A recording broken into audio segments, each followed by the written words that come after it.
Back from the Big Easy, and that one looks a little bit familiar. Florida Atlantic Boys presented by Robes Law Group, ROBES, robeslawgroup.com. They are the presenting partner of Florida Atlantic Athletics, and as always, we appreciate them. We appreciate you. The day after Tulane edition here on the Florida Atlantic Voice. We have a lot to cover, and I suppose it's going to sound a little bit like Robbie, Lastella, and my post-mortem of the Navy game, and we'll explain. For those of you watching live on YouTube and on Twitter, the chat is open. We take your questions. We take your comments the entire time that we discuss FAU's 35-24 loss to Tulane. You see him, New Era Prep. You see him all over your timeline on Twitter because he's the best damn underappreciated reporter that you've got going here in South Florida. And he joins me every single Sunday. And it's been Sunday this year because FAU hasn't played a Thursday game or a Friday game or anything like that. But he joins me every Sunday. Robbie, Lastella. First things first, before we get to the game, Robbie, are you someone who's visited New Orleans often? I have been one time. I went up last year for FAU's basketball game against Tulane. I stayed in downtown New Orleans there not on Bourbon Street, but near there. And I took the trolley over. Nice. So I appreciate what they got going on there. And obviously I appreciate New Orleans for everything they got going on there. I firmly believe, and I hold New Orleans at the same level of Vegas in this respect. After you spent 2 nights there, that's enough. You're good. You don't need a night number 3. You certainly don't need a week. If you're going there purely for debauchery purposes, for party purposes. I went out with Chris Bartels, who did a great job rolling back into the analyst seat on the Florida Atlantic Sports Network. It was good to have him. Mike Marejko, our executive producer. We did Bourbon Street. And I just thought to myself, and maybe this is 41-year-old me talking, one night was enough. I just can't do it anymore. And I also, for the first time in about 20 years, bought a hand grenade. And I just realized just how utterly horrendous those things are. It's cool you get the cup. That's a great souvenir. But the only thing they're good for, because it's just a mix of 9 different liquors, it tastes horrible, and the only thing it's going to give you is a headache the next day. So that before football was the trip to New Orleans and a 1 a.m. trip to Cafe Du Monde for beignets. So good for touristy purposes. Now football purposes. Robbie, true or false, this game was damn near a mirror image of the Navy game in your mind? Yeah, it was a mix of the USF and the Navy game in terms of the offensive lack of execution, right? Early in that game, the offense interception on that first drive. And I think that unfortunately set a negative tone, although that interception was unfortunate. It wasn't really. It was a great defensive play. You can't do a whole. I mean, Dom Henry went up. He looked like he was going to win that ball. The corner does a great job of batting it up in the air. The safety, Despany, who didn't last the entire game due to a targeting suspension. That's one of those. Well, it's frustrating, and that at that point was turnover number 19 on the season for Florida Atlantic. You got to sort of tip your cap a little bit, right? Yeah, and I just unfortunately I feel like they let it permeate a little bit, and the same thing that hurt them. They just didn't. They had their chances to get back in this game. They had 2 possessions in the second half with the ball, trailing by 11, and they didn't do it. And so, it's unfortunate. I'm sure it really frustrates Coach Kitley as an offensive guy. But it is what it is at this point. Chris, are you locked away in New Orleans now? Yeah, Chris Bartels in the chat, get me out of here. I saw was sent a picture of them walking into a Bourbon Street restaurant at 12:15, 12:30 at night. So I can't even imagine what last night was like for them.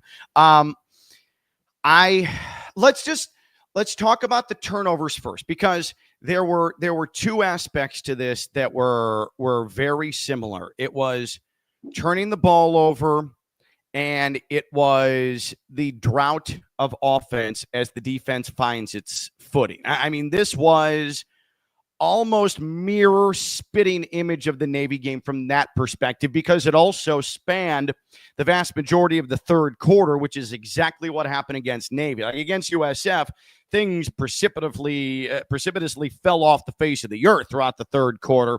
FAU was very much in the game, making the opponent, the co-leader of the American, uncomfortable in the third 15 minutes of football. But let's focus on the turnovers here. So the first interception, you tip your cap a little bit. Like it just, it's going to happen. That's a good defensive play. Now, the second Florida Atlantic turnover was the Easton Messer muffed punt that got Tulane on the board eventually. One play, 13-yard end-around rushing touchdown. You could see that coming from a mile away. And it is shocking to see Easton Messer not be able to execute like that. That sun, the way the stadium faces directionally, it's tough at that time of day, getting late into the afternoon, because if you're on that, I mean, it would have to be the east end of the field. You're looking west. I mean, you can't see a damn thing. It was blinding. And because we're getting deep into the fall, the sun is low in the sky. See, I paid attention in science growing up as well. But you could see Easton shielding his eyes. And at the last second, all of a sudden the ball's on him. And he didn't even have time to react. If you look at the replay, Robbie, it hits him in like the knee, because he is unable to gauge the flight of the ball, probably in that spot. And it is so much easier to armchair punt return it here from our spot.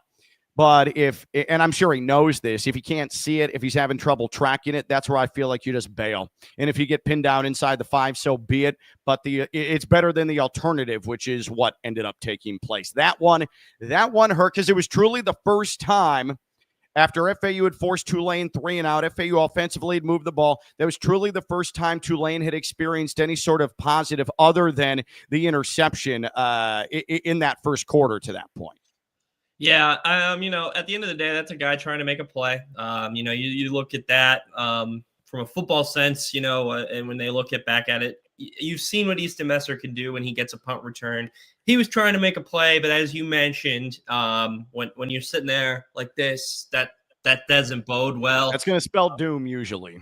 Yeah, unfortunately, it did cost them. Next play, Tulane marches into the end zone, and Easton plays hard. He next drive, they're a great catch, readjusting his body, hands catch, 50-yard gain. He put it behind him pretty quickly, which is why Easton Messer is so great, because he's just flush it, move on. Yeah, and some coaches may have opted to bench him on that next drive for a mistake like that, and maybe hindsight's 2020. Could he have done that, and would that have been the right move? Who knows? But he's a captain. That's not happening.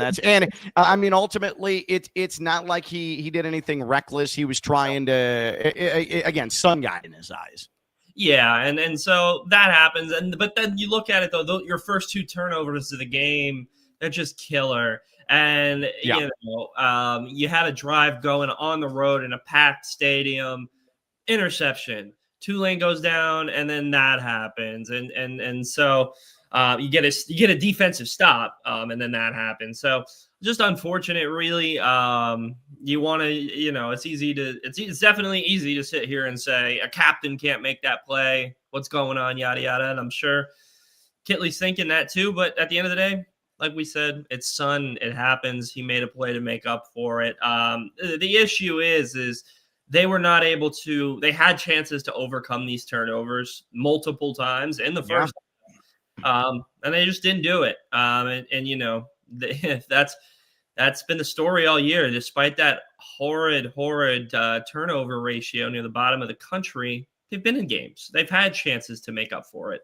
They just haven't. They haven't been able to. It was striking in this game, and we already knew this, but this continued to just hammer the nail on it. When Florida Atlantic gifts opponents, typically FAU gets hurt by it. FAU late in the first half was absolutely gifted an opportunity to score with one of the softer coaching approaches that I have seen from an elite program in this conference. John Summerall, late in the second quarter with Tulane. This is after Tulane stopped Caden Veltkamp, I believe, at the half-yard line, and they took over in their own territory. I could be wrong. But Tulane starts deep in their own territory, and they run it 3 straight plays with a possession that started right around 90 seconds left to go in the possession. Zach Kitley had 2 timeouts at the time. And so it's just run, run, run. FAU knows what's coming. I don't necessarily know what John Summerall's thinking there, except that he was paying the ultimate compliment to the FAU passing game. I think he was concerned that if he stops the clock throwing at any point there, FAU has room to operate. But FAU, regardless of that, ends up getting the ball back with 46 seconds left at their 45-yard line. So you're working from your minus 45 with 46 seconds left, even with no timeouts. There's plenty of time to move the ball down the field. On first down, you hit Jamari Sands in the flat. He picks up, 11, 12 yards, runs out of bounds, stops the clock. You still have like 40 seconds left to go in the half. And then I don't know why. I understand wanting to hit a big play, but I didn't think that there was a reason to try and throw a deep shot to the end zone, looking for Jay-Sean Platt, where you have time to work with. And it was a good diving interception, but I felt like that was forced because you had a good 3 or 4 more plays you could execute to keep moving down the field. You could have kicked a field goal there. They were at the Tulane 29-yard line. They did get to the 29. Now, am I missing? I can't remember if this was at that juncture of the game. Easton Messer had a reception that was almost intercepted as well, right? Like, I don't know how it went through the ribs of the defender, but it found Easton Messer, right? Like, that's that play before the interception, right? I think it's that one. He had I'm looking at the play sheet here. He had an 18-yard pass over the middle, and I think it's that one where he almost got intercepted. Yeah. Where I almost, on the broadcast, I started calling it intercepted, and then Easton Messer goes tumbling to the ground with it. Yep. So you get a break there, but you're right. You're at the 28. You're right. And so you throw a short corner fade, the equivalent of to Jay-Sean Platt. And again, I love being aggressive. I also think, though, you had at least 3 more plays left in you to put yourself in a spot to kick a field goal, or see if you run another 2 plays. Then say you're at the 15, you take a shot into the end zone. But either way, and again, it's very easy to here's what I would have done, or here's what I wish would have happened. That said, that had a chance to really, really hurt Tulane, because your coach got soft. Your coach was clearly bothered and worried about what the opponent was going to bring with the offense, went super conservative, gave FAU the ball back with plenty of time, and you couldn't take advantage when it looked like you had taken the proper steps forward to really throw a body shot at Tulane. That ended up being massive in the grand scheme of things. Yeah, and I think, it's not it wasn't a glorious game by any stretch, but they had definitely had chances to be in this game, and unfortunately, little things like that, it just didn't go their way. And when you're playing a team like Tulane, you need to be nearly perfect, and they were far from it. And they were still in that game for a while. Yep. So I don't know what you thought about Tulane. I know statistically they're very unremarkable. It's certainly not befitting of a co-leader in this conference, especially with how outstanding this league is in 2025. But they came in 9th in defense, 7th in offense, and you wonder why are they 4-1 in the league? Why are they 7-2 on the season? It's really because, and you saw the difference between the two programs, the way they're currently constituted. Tulane's been at this for a long time, being a championship caliber team. FAU is trying to raise its profile to get to that point, but Tulane sticks with what it is. Tulane plays a physical brand of football, and Tulane is significantly consistent. That right there, that C word, consistency, that is why Tulane competes for conference championships year after year after year. They're not the most explosive. They're not the best at the skill positions, but play after play, they are as or more consistent than everybody else in this league. And I think that was put on full display yesterday with an FAU team that outplayed Tulane, and I don't think it was real close in the first half. Yeah, and I think that's an example of, where the teams are at a little bit, right? I mean, Summerall's in year 3, I believe. Year two, but still, I mean, that's an example of like what you can do when you build things from year 1 to year 2. And I think, I heard the color commentator talking about this, and I think he was a Tulane alum on the game, but so, he was just being nice, but he was complimenting the fact that FAU was in that game in year 1 against a conference contender, and they've been in these games. Right, like, sir, let me tell you about the Navy game. They've been in against, and USF, they were in that game, the Memphis game, all these games. Like there were, it's not like they were. It's first quarter 21-0. They're putting the quit message up like it's a video game. No, like they've been in this game on a lot of these games, and so obviously. My expectation was aligned with Kitley's expectation of 6 wins every year. Unfortunately, it's going to be hard to do that. It's not impossible they can get these 2 wins, but you got to look at some positives here, and the fact that they were in these games are encouraging. But, it is unfortunate that the shortfall recently has been the offense, and I think that's really, I think if I was Kitley, that would fire me up. I'm the offensive. I'm sure he is. Like, and how crazy is that, Robbie? Like, you're right. Like in these games, the lull in the offense against Navy and against Tulane, I don't think it's any secret. I think it's pretty clear. If you have eyes and you have a functioning cerebral cortex, the defense in both games has done enough to win both of those games. And the offense in those spots, and it's more there's more context needed than just they didn't get the job done. It's tough because teams are able to just camp out in the pass game. Defenses are able to camp out in the pass game because you really aren't scared of anything on the ground. But the offense, their long lulls with this offense and its approach, those have been sort of the killer in both games. Yeah. And, I think what's really, really led to the offensive struggles lately is that lack of run game. Yeah. And obviously we're not going to beat a dead horse here. We've talked about the lack of run game since Xavier Terrell went down, and then Jamari Sands, or whichever order that was. But, I think looking back on it, I think this offseason they'll definitely either try to get some depth in that room or figure out ways to try to kind of overcome lack of run game, because you're Coach Kitley, you go from having Taj Brooks to not having Taj Brooks and having to figure out how to execute your offense differently. And so it's definitely, I feel like it's been a bit of a learning experience as well. And I think as he told me after the game, they're not just sitting here with their hands tied. They're gonna keep making adjustments and try to spark this run game over the last 2 weeks. And we saw it get going against Tulsa. It was, and albeit Tulsa and Tulane are 2 different teams, but they can get it going. They just have to figure out a way to do it consistently. They had it going in the second half. I think it was one drive there where it looked like Jamari Sands was really, starting to churn it on the ground. Just got to find a way to get that going consistently. If they can do that, I think it unlocks the offense as a whole.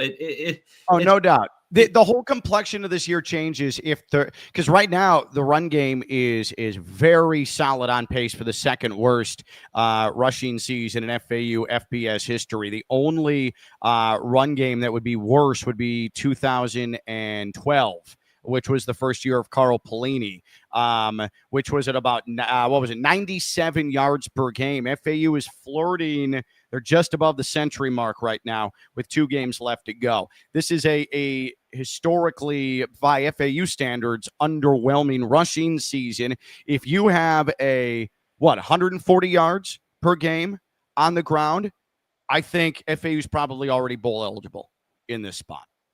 They definitely probably could have found a way to steal one of these games. I look at the Navy game, maybe USF would have been a little bit more difficult, but it goes back to me that, I think they definitely this offseason, I think they bring in multiple running backs. They didn't bring anybody in except the freshman Ethan Irvin this past offseason. So I think they get some depth in that room, and it'll give them some more options right now, because they really just don't have a ton of options right now. They tried to get Ethan Irvin going. He's a freshman. So, I'm interested to see, though, what they do over these last 2 weeks, because it's do or die. It's backs against the wall. I mean, you can lose one game and all of a sudden you're playing for peanuts. So, they're going to throw the kitchen sink at this thing. And I don't know what that means yet. Maybe Xavier Terrell comes back earlier than expected. I don't know.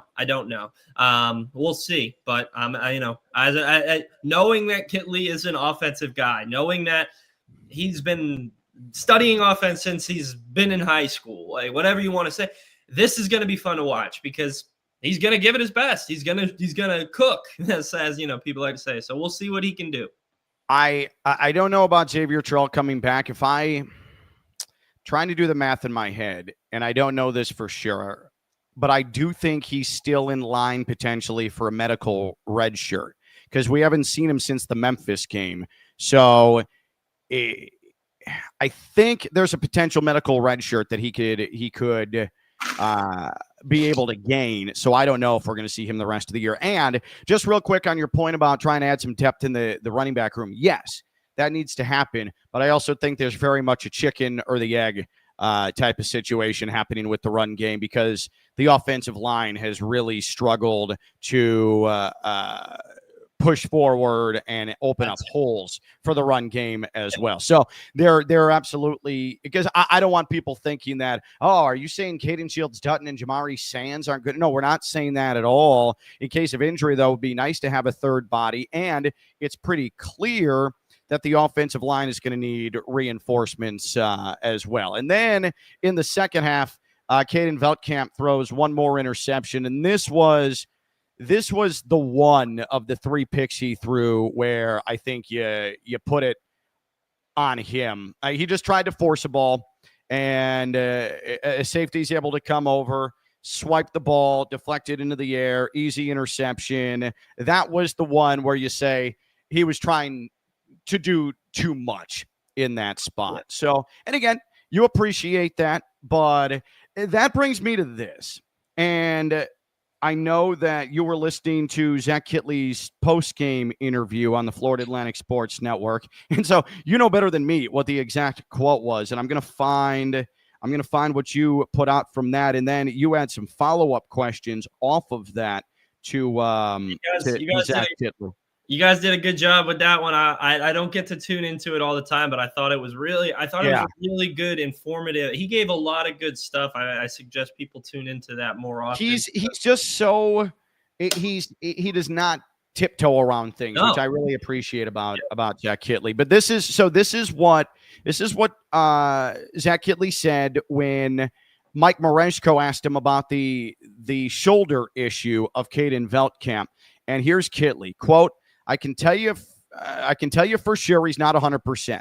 I felt like he was floating it instead of throwing with authority. There's definitely a little bit of that. With the shoulder, the arm's a little bit weaker right now. He's still got the arm, but he's trying to layer it too much. And if you think back, first interception, if it is maybe 2 inches further into the end zone for Dom Henry, Dom's probably able to make more of a less contested catch, or he's put in a less contested situation. The throw to the short corner from the 28-yard line at the end of the second half, first half, that floated on him a little bit. It wasn't just him trying to put touch on it.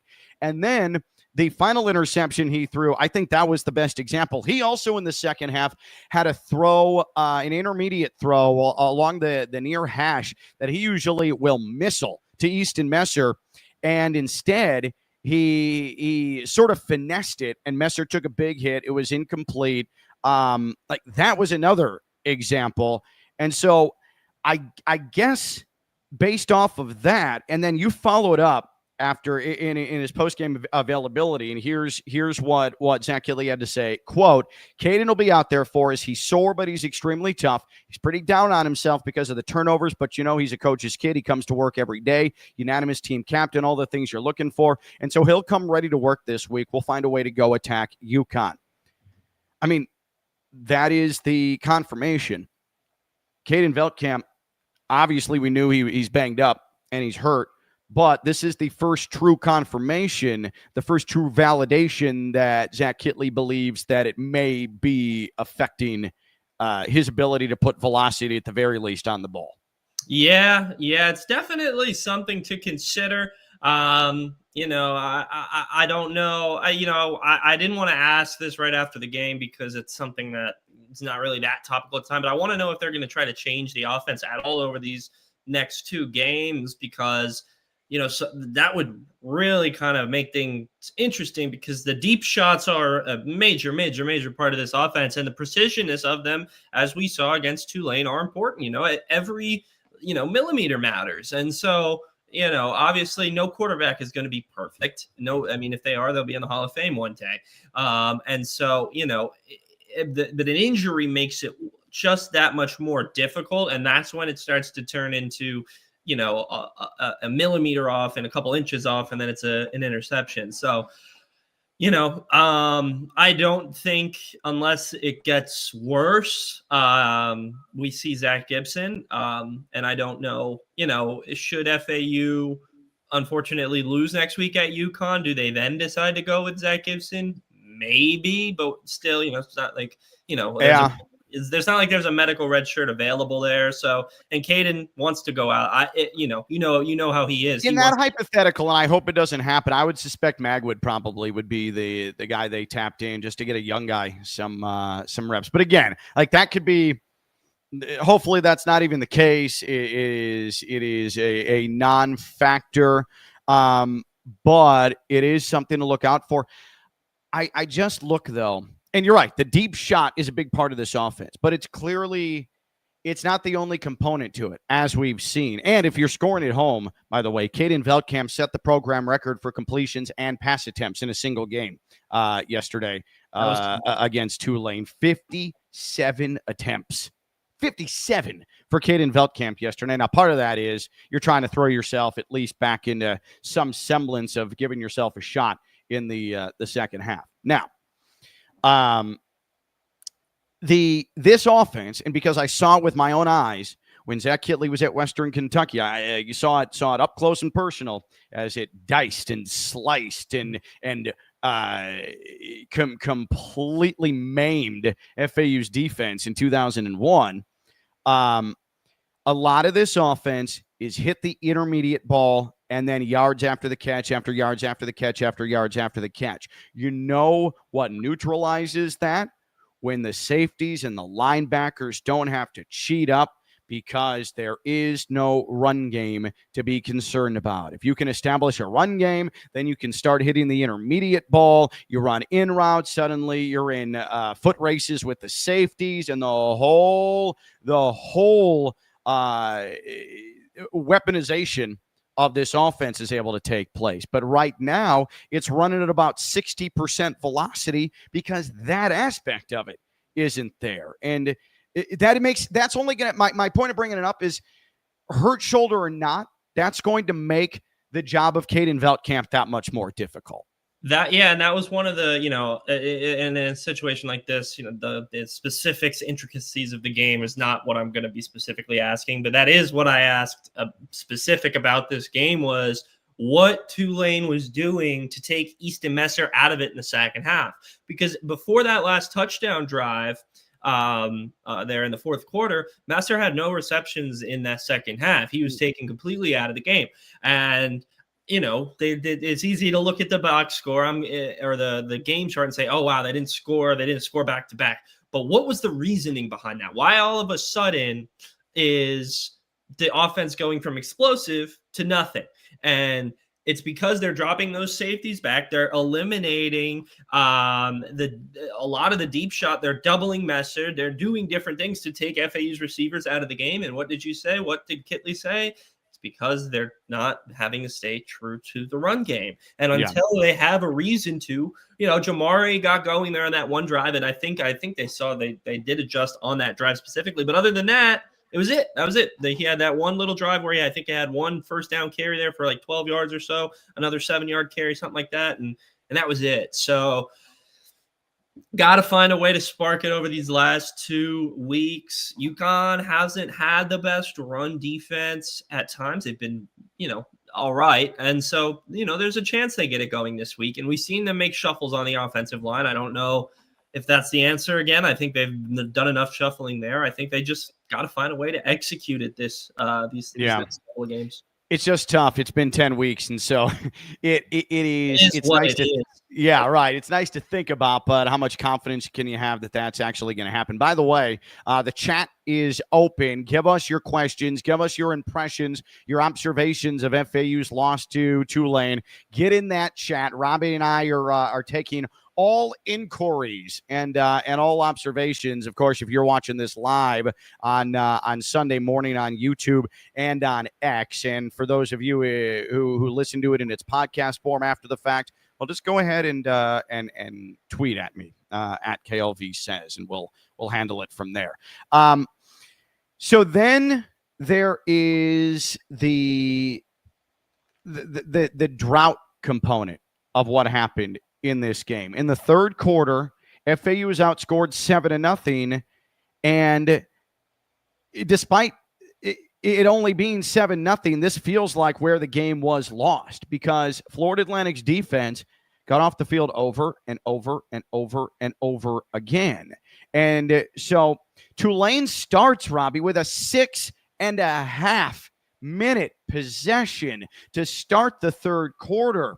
And FAU hangs in and hangs in and hangs in, and then Tulane has to punt from midfield, and FAU gets the ball back. That was as courageous a sequence as we've seen from the FAU defense all season long.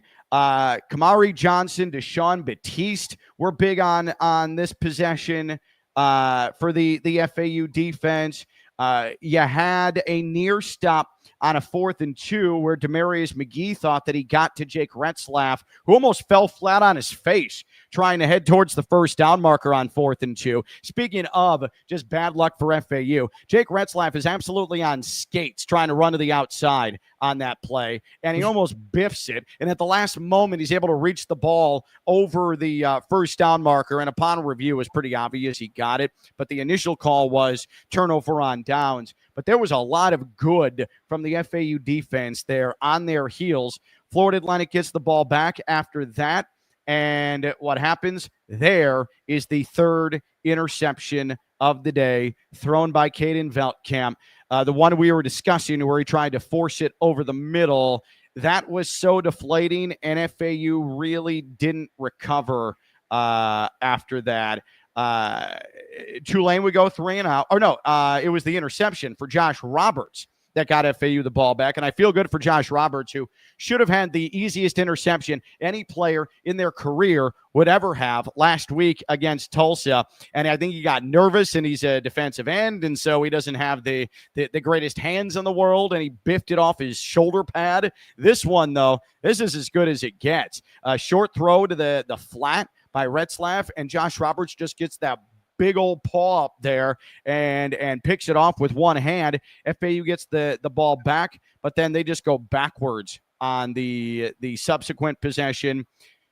Tulane would get the ball back, and they would work with half a field, and Jamari McClure touchdown run, and that was the killer there. So again, Tulane only a 7-0 advantage in the third quarter, but momentum for FAU. More wasted opportunities after the defense continued to throw shots, continued to try and connect on haymakers. It was the exact same game as Navy. The third quarter played out exactly the same. The defense bows up. The defense is physical. The defense is opportunistic. It is stubborn. And the offense just fizzles out the entire quarter. And then you get to the lopsided fourth quarter, which happened at Navy as well. I mean, you if you take the powder blue New Orleans street tile uniforms off of Tulane and you just put some gold helmets on them, you would have thought you were watching the same game that FAU played 3 weeks ago. Yeah, that third quarter was tough to watch. I think the defense, they finally, they finally got some interceptions to go their ways these past couple of weeks, and they did all they could. Eventually, the shootout that everyone was expecting developed there in the fourth quarter, but by that point, FAU's chances had come and gone. There was no more chances to be earned. And so, I think the defense stepping up over the past couple of weeks is something that's really intriguing to me, because, as we've said it on this episode, Kitley's an offensive guy. I mean, the problems being the offense, to me, that's got to be, I don't want to say it's a good thing having problems, but there's hope for it to be fixed, because that man will probably lock himself in the offensive film room until the end of time, until he figures out why his offense isn't succeeding. And so the defense stepping up and making plays this season gives me hope, gives me a lot of hope. Now, obviously wanted to try to figure out over these last 2 games, but credit to the defense for really, really stepping up. And first-year defensive coordinator Brett Dewhurst with a gauntlet of a schedule has really, really put together some good game plans against tough teams. Yeah, I'm telling you, those guys fight. Like, that side of the ball really fights. And, do they give up points? Sure. But there have been 2 or 3 games this year where the defense has done enough to win games. And, again, I hate to harp on it, and I hope I'm not coming off as disrespectful, but the lack of run game has changed a whole lot of the way that this year is played out, I think. It's layered, and it's not the only thing, but I think it's definitely a significant thing. The passing game, we know, number 1 in the American, went into yesterday, number 3 in the nation, and I do think after the numbers put up yesterday, it's probably going to maybe bump up to number 2 in the nation, that passing offense. But Florida Atlantic in the American, number 1 in passing, but number 13 in rushing. The number 3 passing offense in the country, overall total offense, is only number 6 in the American, and FAU is number 7 in scoring offense. That is really significant too. FAU moves the ball, they get themselves into potential scoring situations, but then they don't score. And they waste opportunities. And Florida Atlantic is sub 80% in the red zone this year. Just for comparison purposes, Texas Tech under Zach Kitley a year ago was one of the best red zone conversion offenses in the country. They were top 10. They were well into the 90% conversion range. But this team, through 10 games now, is 79.1% when it comes to converting in the red zone. Robbie, that's second to last in the American. Yeah. The red zone was a problem last year for FAU, and it's been a problem this year with Zach Kitley, who had Texas Tech as one of the most prolific red zone offenses in the country last season.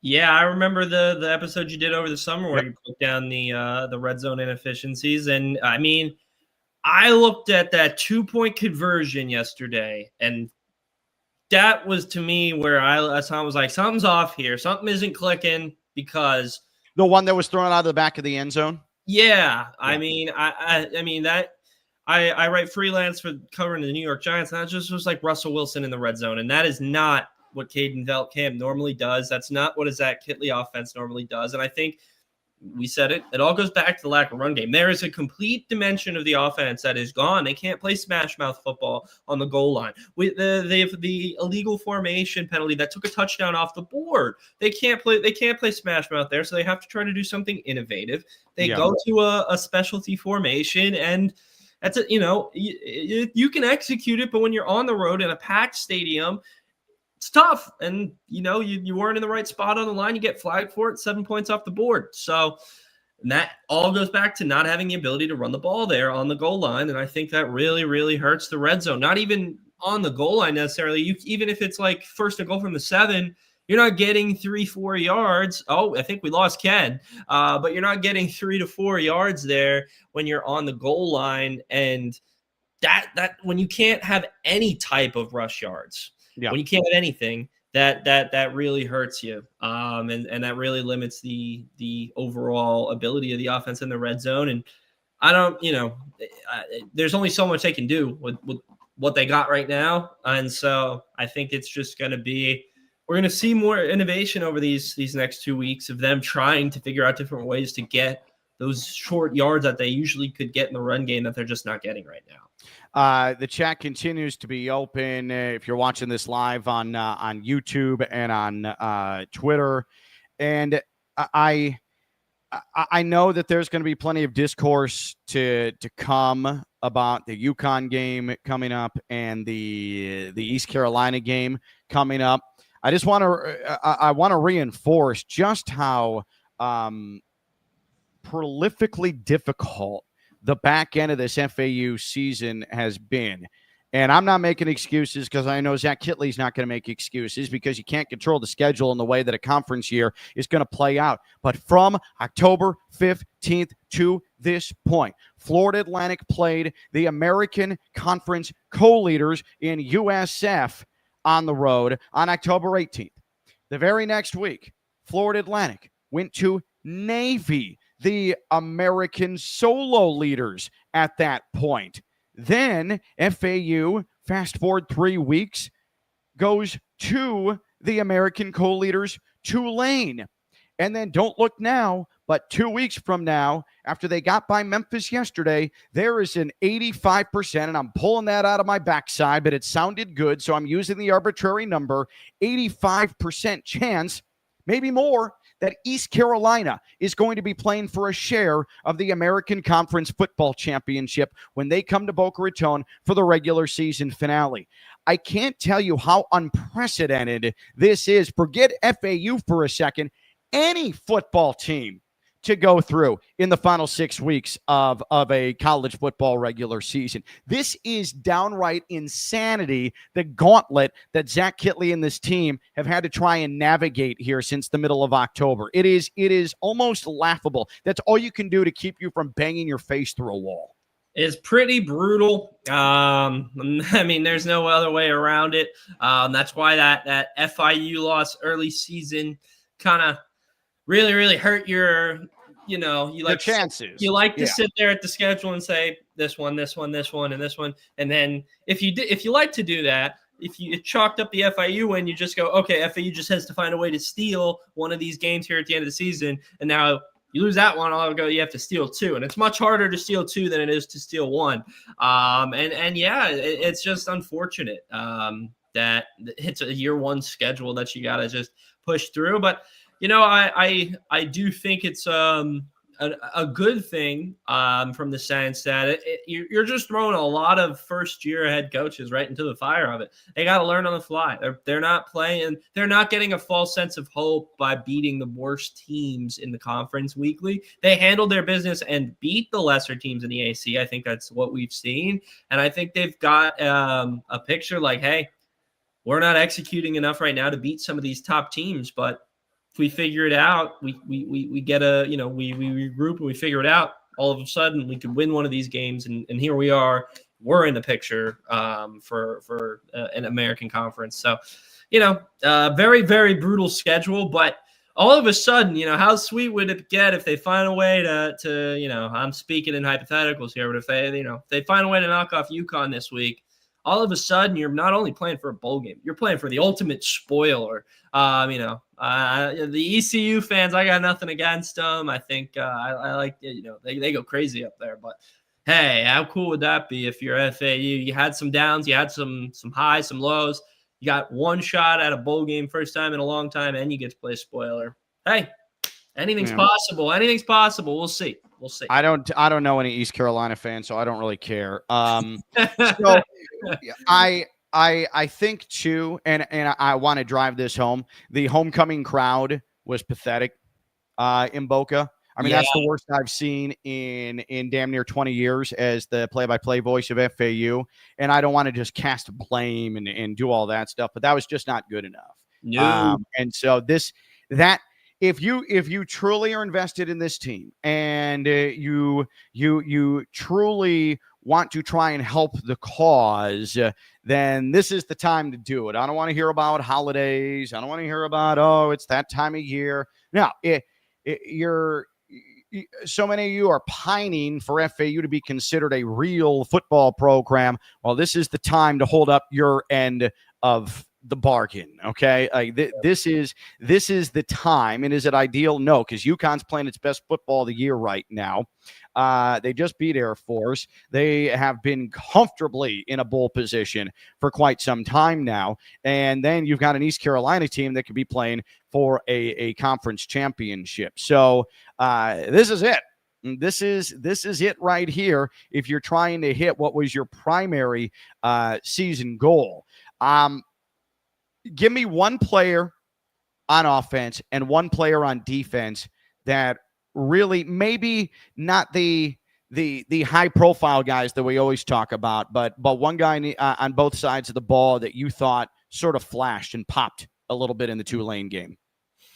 On the offensive side of the ball, it was limited, but I did I feel like we talk about him every week when we're not talking about the top guys. It's Brandon Hoke. I think he made a couple plays there at wide receiver where I'm just sitting there and I'm like, maybe next year this guy could be putting up, 700 yards and 6 touchdowns. I'm telling you, Robbie, because that's going to be mine. I'm ready to take the keys and drive the Brendan Hoke bus at this point. He's got such good size, and he's got phenomenal hands, and he runs outstanding routes, and he's tough, and he's always looking for extra yardage, and he's quick. I mean, if he can continue to develop, and this is a true freshman who didn't get on campus until the middle of the summer, I really think there's something special with Brandon Hoke. And I know that in this era, it's always going to be, oh man, but we're not going to have him for 4 years. I don't know. I don't know anything about anything when it comes to that, but I do know a true freshman starting to flash, and he could play a massive part in the Zach Kittley offense because he is the perfect fit like a glove to the Zach Kittley offense. Brandon Hoke, we can be co-pilots of the Brandon Hoke flight. But he's no longer a secret. He's going to be a large, both figuratively and literally, weapon for FAU. Yeah, and I think the cool part is he's a local guy. I believe West Boca. He attended at one point in time, and so everyone likes to sit here and say, oh, like you said, oh, he's gone, but let's enjoy. Let's enjoy like what we're seeing right now. Let's realize the fact that the odds that things go to a point where he needs to leave this offseason are probably slim. I don't know. Anything can happen. We'll preface that. But I doubt it. I would doubt it. And I hate that we have to have this conversation all the time as well, because Aaron was in the chat asking, Aaron, appreciate you weighing in. How much of this roster do you think will come back? I don't know. I don't know. What I will say, and I don't want to spend too much time on it, what I'll say about that, because you and I get asked a variation of that every single week, right? How much of this group can come back? I don't know. But what I will tell you is that for several weeks, and I don't think I'm revealing anything that nobody wants revealed, but for several weeks, there has been a big push to be on the front foot and to preemptively make sure that there are assurances that certain guys are coming back for 2026, because as the head coach, that means you're also sort of the general manager now of this football team. It's not just coaching the guys on the field. It's making sure that you can help retain as many as you can and get ahead of it before the DMs are filled with coaches and recruiters from the power conferences, and before the people in the orbit of these players can talk them into, ooh, maybe you want to go to the portal. Maybe you want to do that. There have been active efforts to start locking guys up for next year. So I just wanted to put that out there to sort of quell the nerves of some people who think that it's going to be a mad dash once the season ends to try and see who's coming back. It does not and has not worked like that with Zach Kitley's FAU. Yeah, and I could say I don't like to debate players. I think the premise of discussing certain players leaving mid-season is just disgusting. I've seen articles, putting this G5 player and he is the next best, yada yada.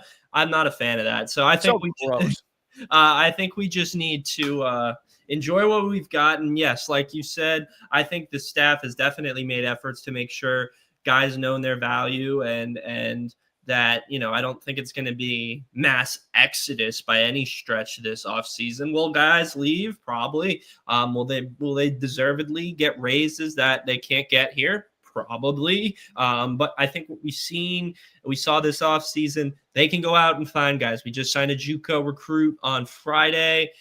Cam Herring, spoke with him. Great dude. Reminds me a lot of Kamari Johnson in terms of the fact that they're hungry. They're coming here. They want to make plays.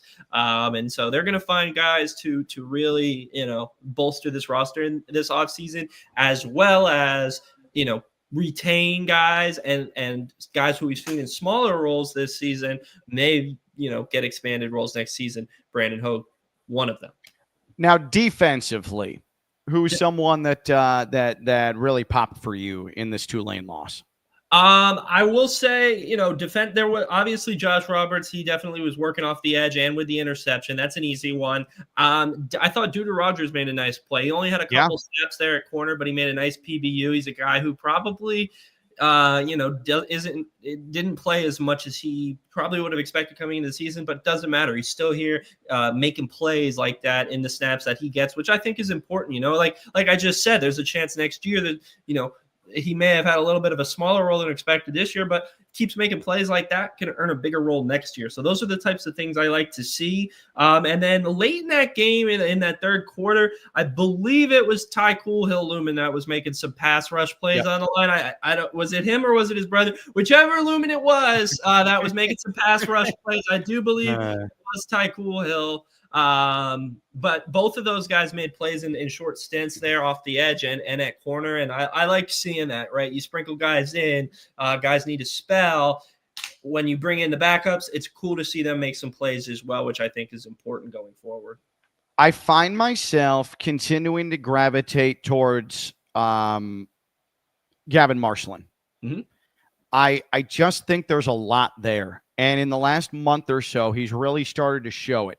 11's all over the place. And keep in mind, you remember he got injured. He got a little dinged up yesterday with a non-contact injury, and he's fine by all accounts. But the reason he was all the way down the field near the goal line when he got hurt is because at 250 freaking pounds, he's stride for stride in pass coverage. He is one of those mutants where you wonder how a human being can display such athletic characteristics, because he's not small, but he is really quick and he's really physical and he's the complete package. Every single game for like the last 5, Gavin Marshland has stood out to me. And he's a sophomore. He's a true sophomore. I think that there is a lot to work with there because he's still raw, but there's a reason he's playing so many more snaps than he did in the first month of the season, because now they trust him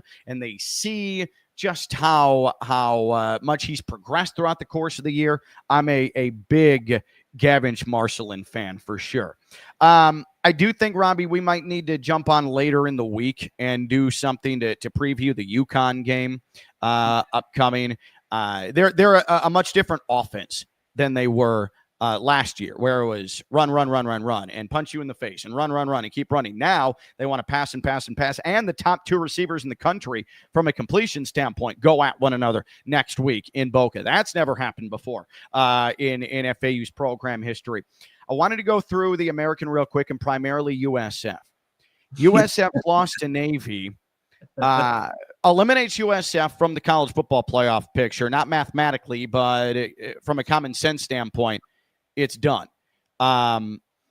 And I just can't get over, and you know how I feel about USF and some of the delusion that exists at that institution when it comes to their standing in the landscape of college athletics and primarily college football, because that fan base consistently talks about Big Ten, ACC. No, we're better than the ACC. Big Ten, Big Ten, Big Ten, Big Ten.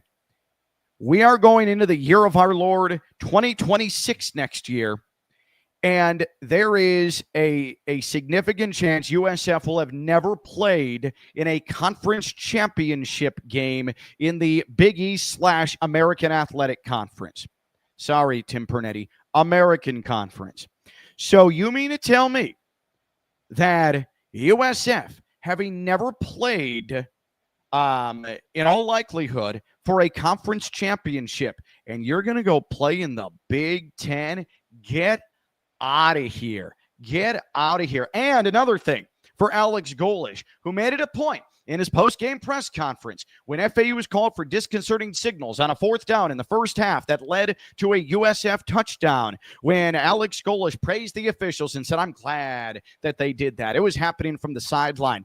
And the coaches over there really need to teach that to their team. 1, mind your own business. And 2, Alex Golesh, your coaches in big games really need to coach up your defense. How about that, Alex? So I wanted to point that out because there was a lot of arrogance that comes from that side of the state from a football standpoint, and a lot of little brothering that they try to deliver to FAU. But I'm old enough to remember Florida Atlantic winning 2 conference championships in 3 years. Where's USF's trophy? Ken, I said it after that episode. I was like, you know what? Maybe he's right. Maybe that Kitley does need to work on whatever he was yapping about, whatever.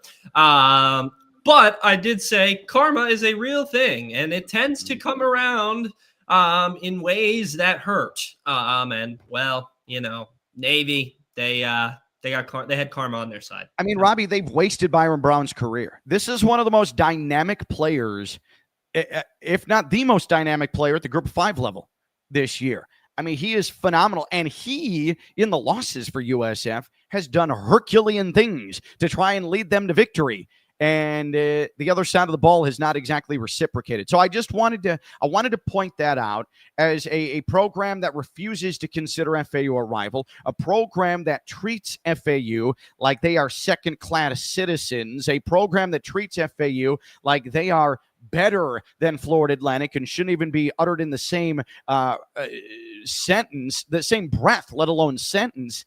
When I look at FAU's trophy case, I see 3 conference championships in program history, and I look at USF's trophy case, and, well, I don't see a single one. And let's call it what it is. What a choke job from USF. They had it all in front of them, not only for a conference championship, but a college football playoff.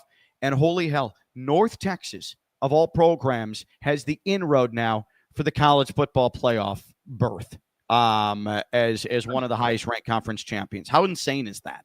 It's pretty cool. Shout out to the great people of Denton. If that does happen, I think our friend Christian Prosher will need to deactivate his Twitter, as they will berate him. He has not endeared himself to that fan base. No, but you know what? That's that's how it goes sometimes. But good for them. And I think ECU too. They're the sleeper team at this point in time. I am not rooting for a last week victory for them by any stretch of the matter. However, should they find themselves in contention, good for them, because last year was pretty brutal to start. Then all of a sudden they catch a spark, and they've translated that over to this year. So credit to them for doing that. My last point on USF is this is a danger of NIL. And it's been talked about how much money they've gotten for this team. I don't know the exact number. I mean, they've Scrooge McDuck this team, though. They have thrown as much money as they possibly can, which is more money than anybody in this conference, and they're going to come up. And the two teams who spend the most money in NIL are one is still mathematically involved. The other is a complete wash from the conversation in Memphis. And those two teams are going to end up coming up short this year. Yeah, and so, Memphis has Arthur Smith. Their money source really isn't in question. That guy, he's a big Memphis guy. They'll keep getting money. But, however, for USF, that I don't know how their money works, and you got to wonder if donor apathy becomes a thing, because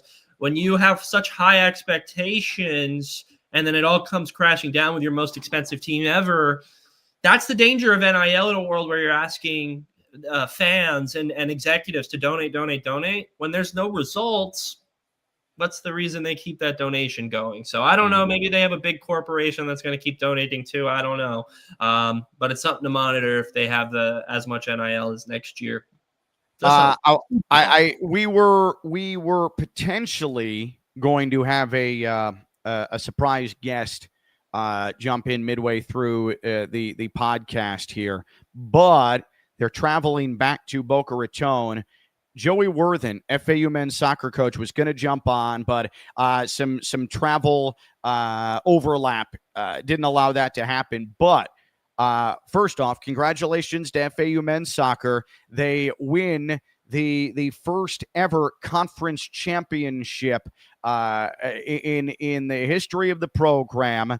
And they're going to the NCAA tournament for the very first time. And anybody who's been around FAU for any appreciable amount of time knows that what Joey Worthen took over was just a charred shell. There was nothing there. There were very few scant resources. There wasn't much tradition to try and recruit from. And Joey Worthen has used all of the recruiting connections he could possibly exhaust, all of his wherewithal and talent evaluation, all of his creativity from that standpoint, in addition to being just a flat-out outstanding tactical soccer mind. And what he has done in his time at Florida Atlantic, I know how we talk about the ascension of FAU basketball is a miracle.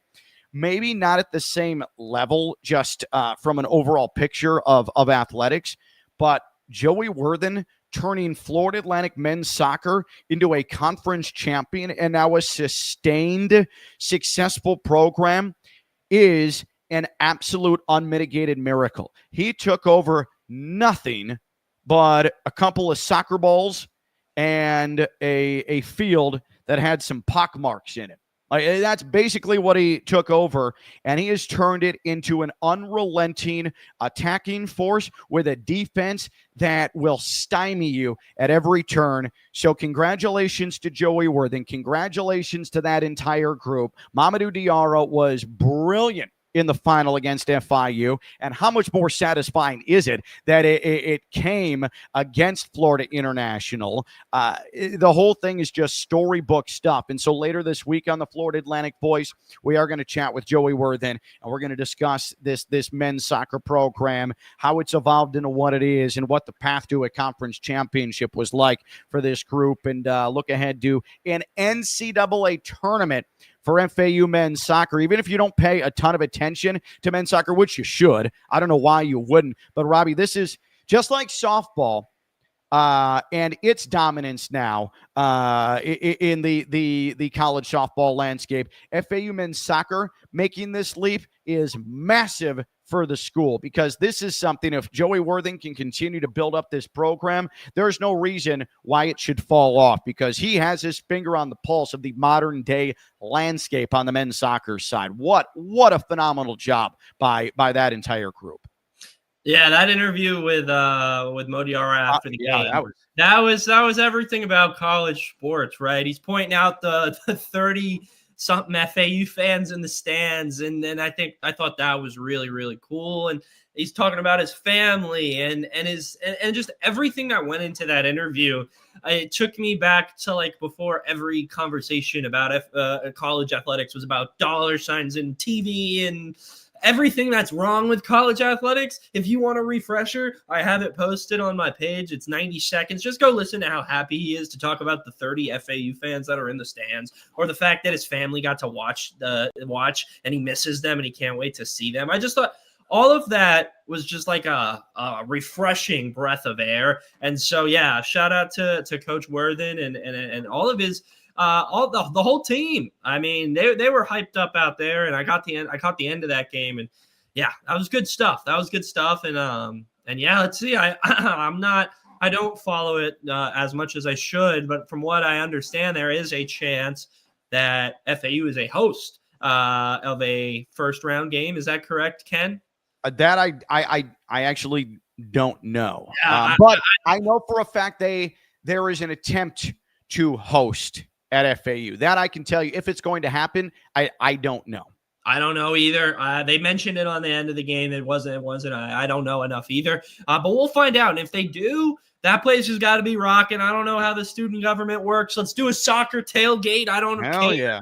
I don't care. Let's get that place rolling. And I believe it would be this coming weekend. So, again, I do know that internally there is a major push to host in the men's soccer NCAA tournament. And again, I would have to imagine. Well, I don't know exactly where it would happen on campus. Would it be the soccer stadium? Would they try and play it at Flagler Credit Union Stadium? I don't know, keeping in mind that there's a Saturday football game at Flagler Credit Union Stadium. But it's a remarkable, improbable job by first the vision of Joey Worthen, but then these players with the buy-in, and there's so much talent on that roster. It really is phenomenal. Before we wrap it up, just some scuttlebutt, if you will, and I hate that word, but I couldn't come up with anything different. Many people at Tulane that I talked to on the periphery of the program, there is legitimate, not quite overwhelming, but legitimate concern that Auburn's coming calling for John Summerall. That was conveyed to me by several people there in New Orleans yesterday. So we could see a mass exodus of coaches in the American, whether it's Summerall, whether it's Golesh, whether it's Morris at North Texas, and there's some smoke with Arkansas with him, whether it's maybe Silverfield, who finds a way to elevate his coaching profile.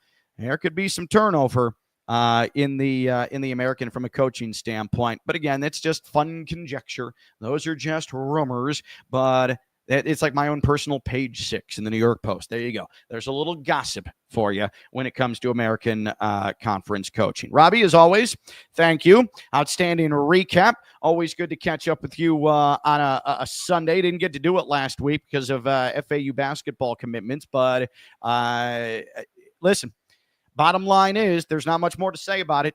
2 games for 2 wins. Back against the wall twice against 2 really good teams. And so the path is treacherous. It is certainly going to be ascending Mount Everest with blizzard on the way and chances at avalanche. It's going to be tumultuous, but it's not time to wave the white flag yet. So here we go. And this is the season right here, and it starts Saturday against UConn. Thanks for jumping on, man. I appreciate it. As always, thanks for having me on. And my final words, I better see everyone Monday night, Coastal Georgia in the building for basketball. Right. It's easy to skip the D2 game, but get that place rocking. Get that place rocking, because after that, your next home games are Pacific and St. Bonaventure. So I know this is a football show, but I had to get my my basketball plug in there. Some big home games coming up over the next couple weeks. And that does lead me into a programming note. Monday, the post-up Coastal Georgia edition right after tip-off. Myself and Damon Arnett will have it for you, part of the Florida Atlantic Voice family of podcasts. Subscribe to the Florida Atlantic Voice wherever you get your podcasts. This will be, just give me about an hour or so, and this will be Spotify, Apple, ready for you to consume in its entirety. If you didn't get to watch the entire production of this on YouTube or on Twitter, or if you maybe caught this halfway through, again, subscribe to the Florida Atlantic Voice podcast wherever you get your podcasts, or simply revisit this on X or on YouTube. I want to thank Robes Law Group, the presenting partner of the Florida Atlantic Voice, ROBES, robeslawgroup.com. Personal injury lawyers, ROBES, robeslawgroup.com. For Robbie Lastella, New Era Preps, I'm Ken LaVicka. This has been the Florida Atlantic Voice, the day after Tulane edition. Until next time, bye-bye.